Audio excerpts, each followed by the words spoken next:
Some stories in football are remembered for the trophies they lifted. Others are remembered for the wounds they carried. The story of the Democratic Republic of the Congo is one of those rare journeys where football, politics, heartbreak, and hope became inseparable. It is a story that waited 52 years for its ending, a story where history finally found its justice. The world first met the nation in 1974, when it was known as Zaire.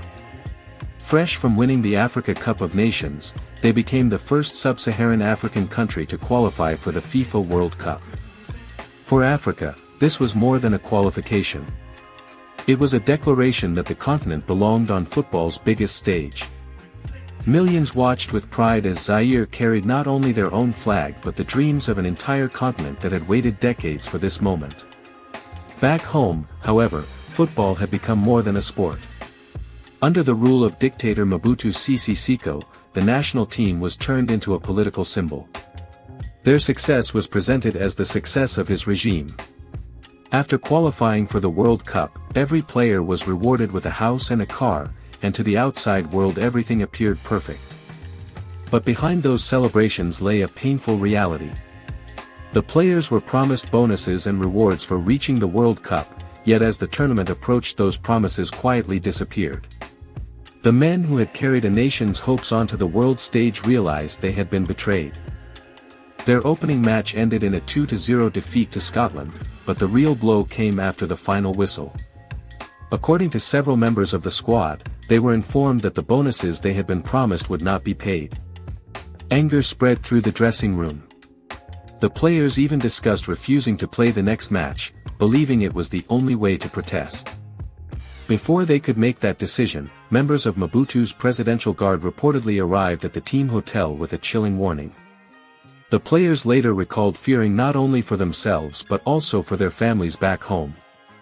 Football suddenly became secondary. Fear had taken control. The next match against Yugoslavia became one of the darkest afternoons in World Cup history.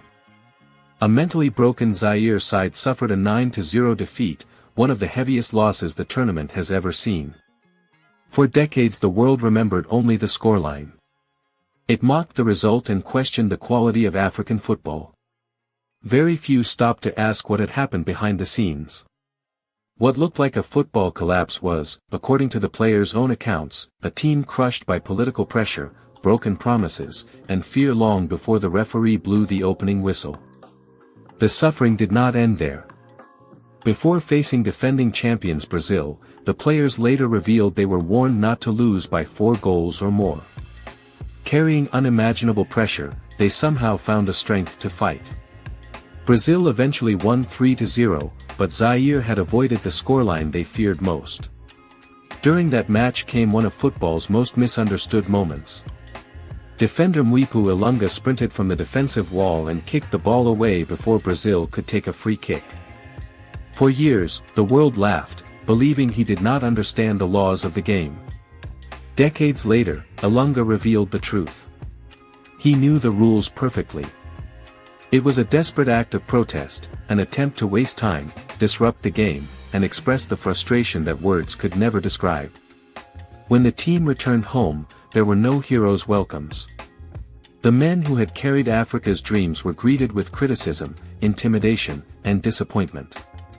Opportunities to move abroad disappeared, football funding declined, and the golden generation slowly faded from public memory. The world remembered the 9-0 defeat, but forgot the men behind it. As the years passed, World Cups came and went, champions were crowned, and football evolved. Yet Congo never returned. The dream that had begun with so much hope in 1974 remained buried beneath the weight of history. Then, in 2026, football offered a second chance. Now competing as the Democratic Republic of the Congo, the nation returned to the FIFA World Cup after 52 years. They arrived without the glamour of the favorites, but with something far more powerful, a chance to finish a story that another generation had been denied. Led by the inspirational Chancellor Mbemba, supported by experienced figures like Arthur Maswaku, Cedric Bakambu, Samuel Matusami, Edo Kayembe, Yon Wissa, Simon Banza, and Meschak Elia, this was a squad built on resilience rather than reputation. Their opening match against Portugal announced that DR Congo had not returned merely to make up the numbers. They defended with discipline, attacked with courage, and earned a hard-fought result that surprised the football world. Against Colombia, they were eventually defeated, but once again they showed character, refusing to surrender until the very end. Even in defeat, they had earned respect. Everything rested on the final group match against Uzbekistan. When Uzbekistan scored first, memories of past heartbreak briefly resurfaced. But unlike the generation of 1974, this team refused to let history define them. They answered with belief instead of fear. Yoane Wissa inspired the attack, Simon Banza delivered when it mattered most, Bakambu brought calmness and experience, while Mbemba held the team together from the back. 3 unanswered goals completed a stunning comeback victory and secured DR Congo's place in the knockout stage for the first time in their history. The final whistle meant far more than qualification. It was a moment that echoed across 5 decades of pain.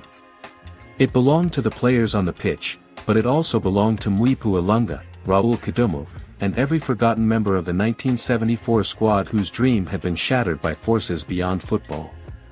The generation that once returned home in silence had finally been given a reason to smile. Football rarely offers perfect endings.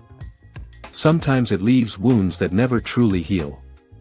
But every so often, it writes a story so extraordinary that it feels like fate itself has stepped onto the pitch. If 1974 was the chapter where Congolese football lost its voice, then 2026 became the chapter where history finally spoke back. 52 years later, DR Congo did not simply return to the World Cup, they completed a story that time had refused to let die.